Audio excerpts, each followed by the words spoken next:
mansion was always too quiet, too large for just one person. And for the last 3 weeks, that one person had been Y/N Junkook, her husband of 4 months. A man she had been promised to in an arrangement that benefited their families, but strangled their hearts, was away on an extended business trip in Europe. Y/N tried to make the best of it. She missed him, a dull ache that was always present in her chest. Their relationship was polite, distant. He was kind in his own way, but always busy, always preoccupied with running his family's immense corporate empire. She often felt like a piece of art in his gallery, beautiful to look at, but ultimately just part of the collection. The front door clicked open, and Y/N's heart leaped. He was home early. Y/N, whispering to herself, a smile blooming on her face. He's back. She rushed to the top of the grand staircase, her silk robe flowing behind her. But her smile faltered when she saw who entered with him. It was his stepsister, Kim Seojin, a woman whose sweet smile never quite reached her cold. Calculating eyes, Seojin linked her arm with Jungkook's, laughing at something he said. Junkook looked up, his eyes meeting Y/N's for a brief second. Y/N saw something, surprise maybe, before his usual neutral mask slipped back into place. JK. Y/N, you're still awake. It wasn't a question. It was a statement, devoid of warmth. Y/N, I didn't know you were coming back today. I would have, her voice trailed off. Would have what? Prepared a meal? Decorated. He never seemed to notice her efforts anyway. Seojin gave a tinkling laugh. Seojin. Oh, Unnai, you look so comfortable. It must be nice to have so much free time. Y/N felt a pang of hurt, but forced a smile. The past 3 weeks had been anything but free. The moment Junkook had left, Seojin had moved in to keep her company. But it quickly turned into a nightmare.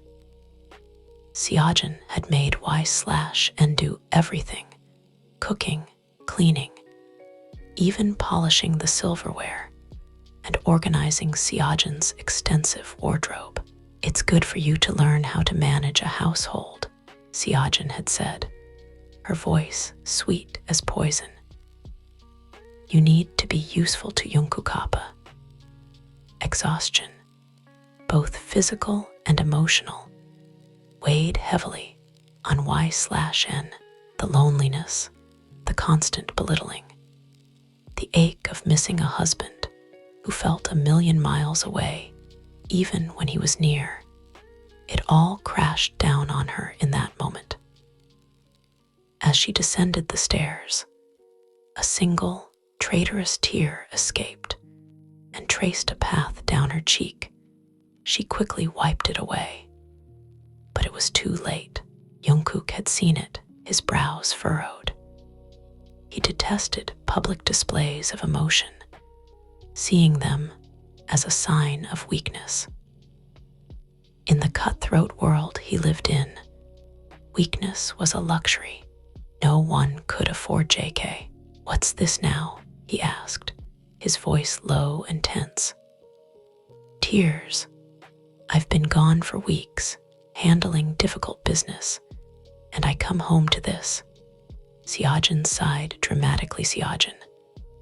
Oppa, don't be too hard on her. She's been a little sensitive since you left. Always looking for a reason to be the center of attention. Y/N's eyes widened in shock. Attention.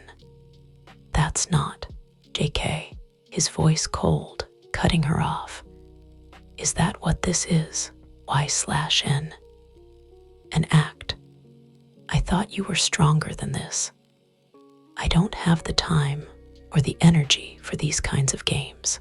If you're crying just to get a reaction from me, then you're nothing but an attention seeker. The words hit Y/N like a physical blow. They stole the air from her lungs and the warmth from her body.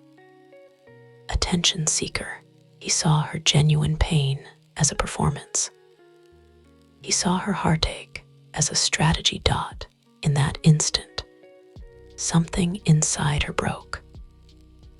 Not loudly, but quietly, like a flower freezing from the inside out. The love she had been so carefully nurturing for him. The hope that one day he might see the real her, withered and died. She didn't argue. She didn't cry. She just looked at him, her eyes, which had been so full of light and hope, now empty, a hollow shell Y/N. Her voice barely a whisper, but chillingly clear. I understand.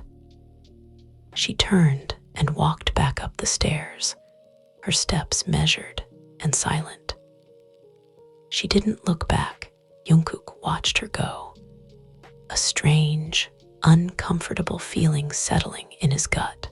He had expected tears, explanations, pleas. He had received none, just silence, and a look of utter devastation that was gone as quickly as it appeared, replaced by a void that was somehow worse. He shook his head, trying to dismiss the feeling. JK, she's just being dramatic. She'll get over it. Jeon patted his arm, a triumphant glint in her eyes. Jeon. Of course she will, Oppa. You're right. She just needs to learn her place. Now, tell me all about Paris. But as Junkook tried to focus on his sister's words, he couldn't shake the image of Y/N's retreating back, or the unsettling quiet that had already begun to fill the house. A/N. Hello again. The damage is done. Words, once spoken, can't be taken back. Now, we see the aftermath as Y/N builds a fortress around her heart to protect herself. For Junkook, this silence is a new, confusing language he doesn't know how to speak. Let's see how he handles the quiet the next morning. Junkook came down for breakfast, expecting the usual. Y/N would be there, perhaps offering a shy smile, asking about his trip. He was prepared to be mildly polite, to maybe even offer a conciliatory gesture for his harsh words the night before. The dining room was empty. The long, mahogany table was set for one, a single plate, a single cup. The air was still. JK, calling out, slightly annoyed, Y/N. Jeon fluttered into the room, dressed impeccably. Jeon. Good morning, Oppa. I told the staff you prefer to breakfast alone. It's more peaceful, don't you think, JK? Where is Y/N? Jeon. Oh, she already ate. In her room, I believe. She said she didn't want to disturb you. Junkook frowned but sat down. The food was perfect. The coffee brewed exactly how he liked it. But the silence was deafening. He was used to Y/N's soft presence, the rustle of her clothes, the occasional, hesitant question. This absolute quiet was unnerving. He went to his home office, intending to catch up on work. A few hours later, he needed a document from the library. As he walked down the hall, he saw Y/N. She was carrying a stack of freshly laundered towels. Heading towards the guest wing, their eyes met for a fleeting second. His lips parted, ready to say something. What? He didn't know. An apology, a command to join him for lunch. But before a single syllable could form, Y/N's gaze dropped. She gave a small, formal bow of her head, the kind a servant would give to a master, and continued walking without a word. She didn't stop. She didn't acknowledge him beyond that bare minimum of courtesy. It was like a door had been slammed in his face. A silent, impenetrable door. This pattern continued for days. A week Y/N was a ghost in his own home. She was there, but she wasn't there. She ate her meals in her separate suite. If they passed in the hallway, she would bow silently and move on. She never initiated conversation. She never smiled. She never looked him in the eye. Her previously warm and personal room was now stripped of any personality. The photos she had of them from their wedding day were gone. The little trinkets she loved were packed away. It was a hotel room. A very beautiful, very empty prison. Junkook, for the first time, felt a stir of real panic. This wasn't the reaction he had anticipated. He had called her an attention seeker, and in response, she had withdrawn all attention from him completely. She had become a living statue. He found himself seeking her out, trying to provoke a reaction. He criticized the temperature of his coffee at dinner, a meal he now insisted they have together, though it was a silent, torturous affair. Y/N, without looking up from her plate. I will inform the staff to ensure it's to your preference tomorrow. Her voice was flat, robotic. It held none of the warmth or the subtle hurt it used to. It was just empty. He came home late one night, a little drunk from a business dinner, and stood outside her bedroom door. He could see a sliver of light from under it. He raised his hand to knock, to demand she speak to him, to yell at him. Anything was better than this silence, but he couldn't do it. His pride and the memory of his own words held him back. He nothing but an attention seeker. He slumped against the wall, running his hands through his hair in frustration. JK, whispering to the empty corridor, "What is wrong with you? Just talk to me." The silence was his only answer. He confided in his friend, Kim Namjoon, the only person whose intellect and calm demeanor he truly trusted. They were in Junkook's study, a fire crackling in the hearth. JK, I don't understand her, June. It's been 2 weeks. She acts like I don't exist. Namjoon swirled the whiskey in his glass, his expression thoughtful. Namjoon, you told her her emotions were a performance. Junkook, you invalidated her feelings. You called her a name meant to shame her for being vulnerable. What did you expect? That she would continue to offer you her vulnerability on a silver platter so you could reject it again? JK, I was tired. And Seojin said, Namjoon, do you ever form your own opinions about your wife? Or do you always rely on what others tell you? The question hit its mark. Junkook stared into the fire. Namjoon's words echoing in his mind. He had never really tried to know why slash, and he had accepted the narrative everyone fed him. That she was shy, perhaps a little simple, and lucky to be married into the Jeon family. But this silence, this was not simple. This was the silence of a deep, profound hurt. This was the sound of a heart building fortresses.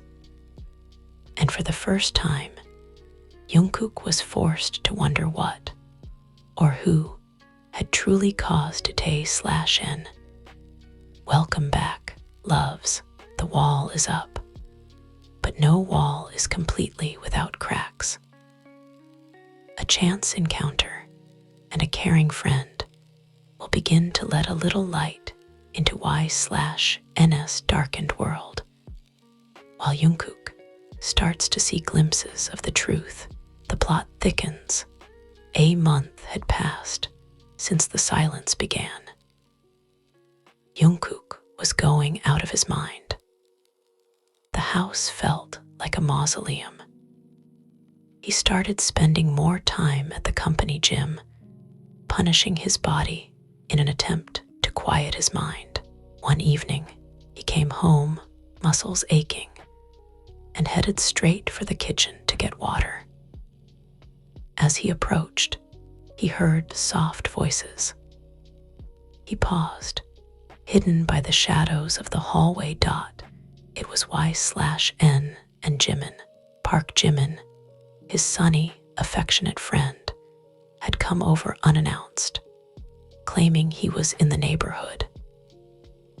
Junkook now suspected it was a planned intervention. Jimin was sitting at the kitchen island, and Y/N was smiling. It was a small, fragile thing, but it was there.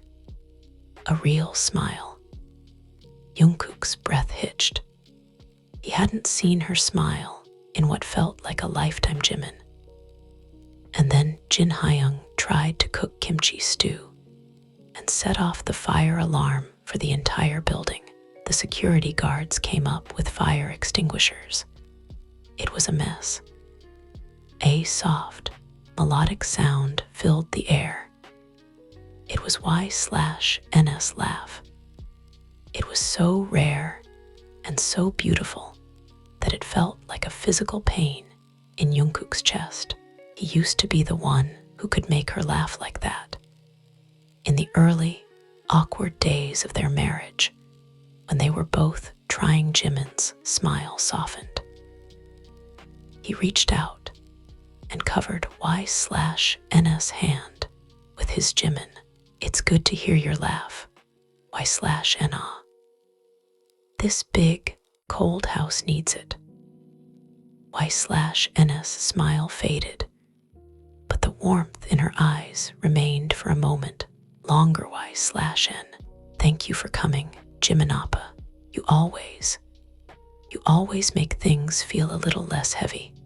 Jimin, you don't have to carry it all alone, you know.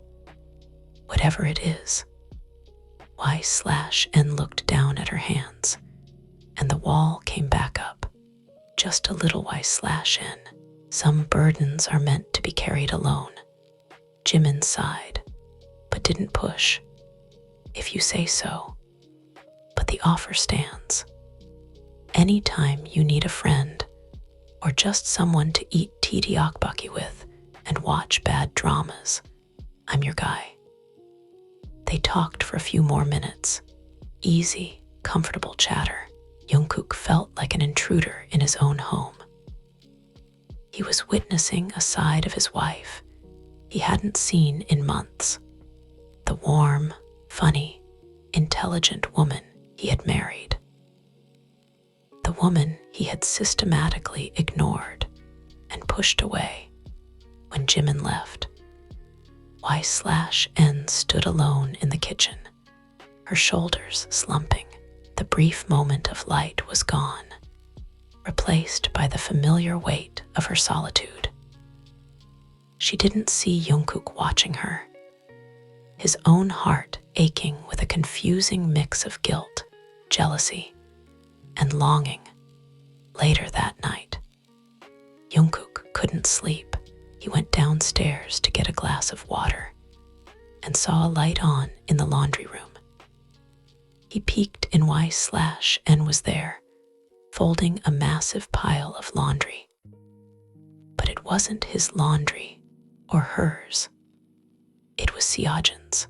He recognized the garish, expensive labels.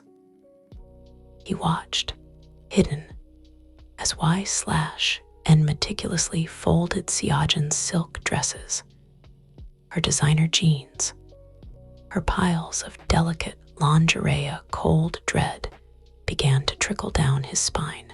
Why was his wife doing his sister's laundry at 1 a.m? Just then, Seojin herself appeared at the door. Yawning Seojin, "Is my cashmere sweater done? I need it for tomorrow. And don't use the hanger. You'll stretch the shoulders. Fold it properly. Y/n." Without looking up, her voice monotone. "Yes, Seojin SSI. Seojin SSI. Not sister. Not even Seojin." A formal, distant address. Seojin noticed Junkook, and her demeanor instantly changed to one of sweet concern. "Seojin, Oppa, what are you doing up? Y/n. You shouldn't trouble Oppa with these household chores. I told you I could do my own laundry." Y/n didn't respond. She simply continued folding, her face a mask of indifference. But Junkook finally saw it. He saw the dark circles under her eyes that makeup couldn't fully conceal. He saw the slight tremble in her hands from exhaustion. He saw the way Seojin spoke to her, not with sisterly affection, but with the condescending tone of a mistress to a maid/n. The pieces are starting to fall into place for our Junkook. The image he had in his head is beginning to fracture, and the reality is far uglier than he could have imagined. The thrill of discovery is upon us. Junkook felt a hot wave of shame and anger wash over him. JK, his voice dangerously quiet. "Seojin, go to your room." Seojin looked startled. "Seojin, Appa, JK. Now." She scurried away, shooting a venomous look at y/n's back. Junkook stood in the doorway, watching his wife, the woman he had vowed to protect, fold another woman's clothes in the dead of night. The silence between them was no longer just painful, it was accusing. It screamed of his failure. He had been blind, and his blindness had broken the most beautiful thing he had ever had. A/n. Hello, my dear readers, the moment of truth is here. Junkook's eyes are open, and he's no longer willing to be a bystander in his own marriage. Get ready for some major realizations and a confrontation that has been a long time coming. Junkook didn't sleep. He spent the rest of the night in his study, pacing. The image of y/n, pale and exhausted, folding Seojin's laundry, was burned into his mind. He thought of every silent meal, every averted gaze, every word he had not spoken. He had been a fool. A proud, arrogant fool. The next morning, he didn't go to the office. He waited until Seojin had left for her weekly spa appointment. Then, he went to find the head housekeeper, Kim Myung, a stern but kind woman who had been with his family for decades. JK. "Ajima, I need to ask you something, and I need the truth. Mi-young looked at him, her expression unreadable. Mi-young. Of course, Master Junkook. JK. While I was away in Europe, what happened here? With my wife. Mi-young hesitated, her loyalty to the family warring with her clear affection for Y/N Mi-young. It is not my place to say, sir, JK. His voice softened, pleading, please, Ajami. I have made a terrible mistake. I need to know. Seeing the genuine distress on his face, Mi-young's resolve crumbled. She sighed heavily. Mi-young, from the day you left, Miss Seojin took over. She told Y/NSSI that she was to learn the value of hard work. She made her do everything. The cooking, the cleaning, the laundry, not just yours, but Miss Seojin's entire wardrobe. Twice a week, she was not allowed to use the staff. She said it was for her own good. Y/NSSI, she never complained. She just did it. She looked so tired, so sad. We tried to help in secret, but if Seojin SSI found out, she would just give Y/NSSI more work. Junkook felt like the floor had dropped out from under him. The room spun. All this time, Y/N had been suffering, working like a servant in her own home, bearing the weight of his sister's cruelty. And then he had come home and added the final, crushing blow. Nothing but an attention seeker. He had accused her of seeking attention when she was crying out from pure exhaustion and despair. Rage, white hot and blinding, surged through him, but it wasn't directed at Y/, and it was directed at Seojin, and most of all, at himself. Just then, his phone buzzed. It was a message from Jimin.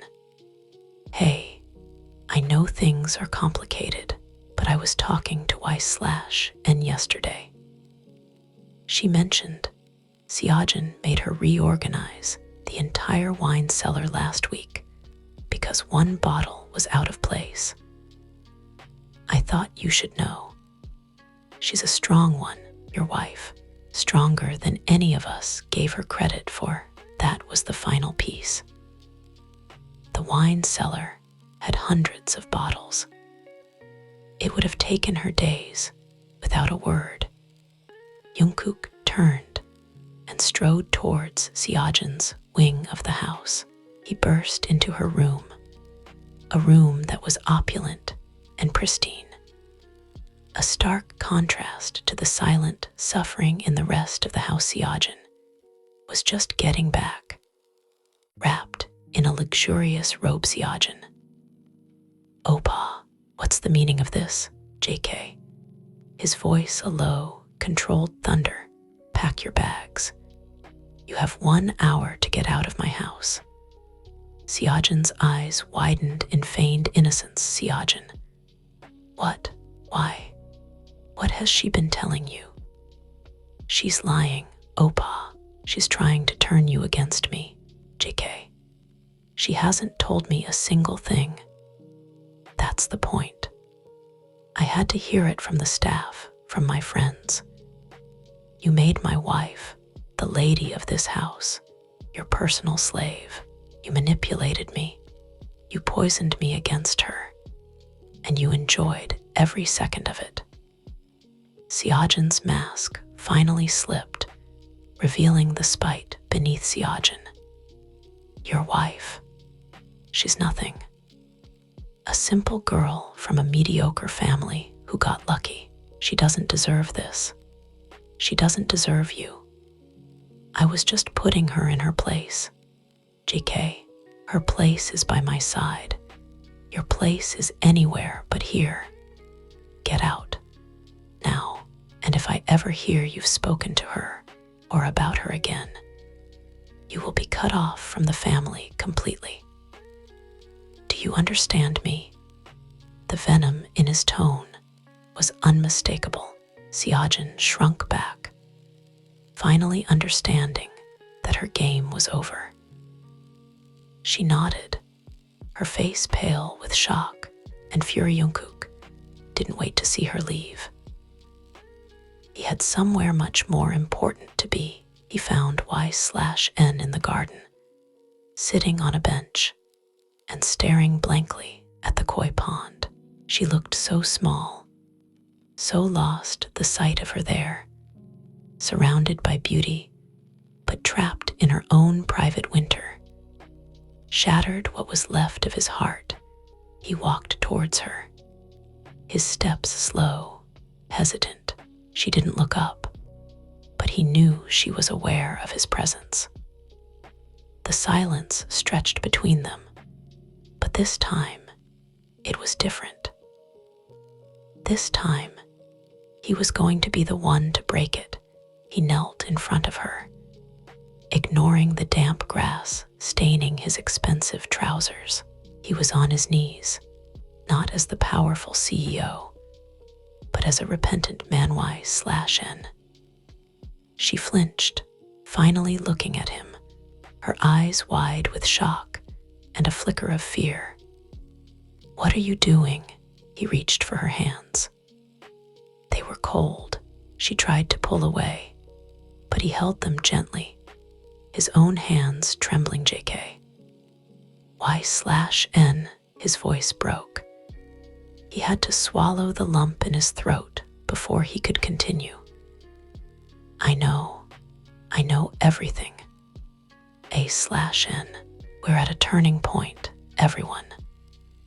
The truth is out, and Junkook is finally trying to bridge the chasm he created. But healing a wound this deep takes more than just words. It takes action.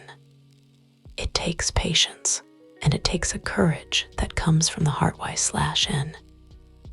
You know what? Her voice was a fragile whisper, her eyes searching his, looking for the trick, the trap. JK. I know what Seojin did to you. I know she made you work like a maid. I know about the laundry, the wine cellar, everything. And I know, he took a shaky breath, his eyes glistening with unshed tears. I know that when you cried that night, it wasn't for attention. It was because you were breaking, and I was the one who shattered you completely. A single tear escaped Y/NSI and traced a path down her cheek. This time, she didn't wipe it away. It was a tear of relief, of pain acknowledged after so long being ignored. Y/N. You called me an attention seeker. The words were laced with the raw hurt she had been carrying for weeks. JK. I know, and they were the cruelest, most stupid words I have ever spoken. I am so sorry. Y/N, I am so sorry. I was blind. I was arrogant. I listened to the wrong person, and I closed my eyes to the one person who mattered most. He brought her cold hands to his lips, pressing a warm, desperate kiss to her knuckles. JK, I don't deserve your forgiveness. I don't deserve even a single word from you. But please know that I am sorry. From the bottom of my soul, I am sorry. Y/N looked at him, truly looked at him. She saw the raw agony in his eyes, the genuine regret. She saw the proud Jeon Junkook on his knees in the grass, begging for her absolution. The ice around her heart didn't melt, but a small, tiny crack appeared. Y/N. Why? She asked, her voice trembling. Why did you believe her so easily? Why did you never believe me? It was the question that had haunted her, JK. Because I'm a fool, he admitted, his voice thick with emotion. Because I was so used to people wanting something from me, my money, my influence, that I thought your tears were just another tactic. I didn't understand that you just wanted me, just Junkook. And I failed you. He rested his forehead against their clasped hands, his shoulders shaking with the force of his remorse, JK. I've sent Seojin away. She will never step foot in this house again. She will never hurt you again. I promise you that. For a long moment, there was only the sound of the wind in the trees and his ragged breathing. Y/N felt the walls inside her trembling, the part of her that still loved him, the part that had never truly died, was waking up from its deep freeze slowly. Hesitantly, she pulled one hand from his and raised it to his cheek. He flinched at her touch, as if he didn't feel worthy of it, then leaned into it, his eyes closing Y/N. It hurt so much, Junkook. It was the first time she had said his name in weeks. It sounded like a prayer on her lips, JK. I know, my love. I know. And I will spend the rest of my life making it up to you, if you'll let me. He didn't ask for forgiveness. He didn't demand that she speak to him. He simply offered a lifetime of atonement. Y/N. I need time. It wasn't a rejection. It was a condition, a boundary. And Junkook clung to it like a lifeline, JK. Take all the time you need. A day, a year, a lifetime. I will be here, waiting. I'm not going anywhere. He helped her to her feet, his hand lingering on her elbow. They walked back to the house together, side by side, not touching. But the suffocating silence was gone. It was replaced by a fragile, hopeful quiet, the quiet of a new beginning that night. For the first time, Y/N didn't eat dinner in her room. She came to the dining room. The table was set for two. Candles flickered in the center, and soft music played in the background. There were no staff in sight. Junkook was standing by the table, looking nervous, JK. I made dinner. Y/N's eyes widened. Jeon Junkook, who probably didn't know where the kitchen was, had cooked it, was a simple meal of kimchi fried rice and seaweed soup. It was a little burnt in places, and the rice was a bit mushy. It was the most delicious thing she had ever tasted. They ate in silence, but it was no longer a wall. It was a bridge, slowly being built, word by word, gesture by gesture. He would look at her, and she would meet his gaze for a second before looking away. A faint pink dusting her cheeks dot. It wasn't a magical fix. The hurt was still there, a deep scar, but for the first time in a long time, Y/N felt a flicker of warmth in her chest. And Junkook, watching the candlelight dance in her eyes, felt a hope he thought he had lost forever. A/N. And here we are, at the final part of our journey. The road to healing is slow and filled with small steps. But when two people are willing to learn each other's languages, especially the unspoken ones, miracles can happen. Get your tissues ready for a heavy dose of romance. The following weeks were a delicate dance. Y/N was no longer silent, but she was guarded. Her words were careful, her smiles rare, but becoming more frequent. Junkook, in turn, was a changed man. He stopped working late. He came home every day at 6 sharp. He learned her routines.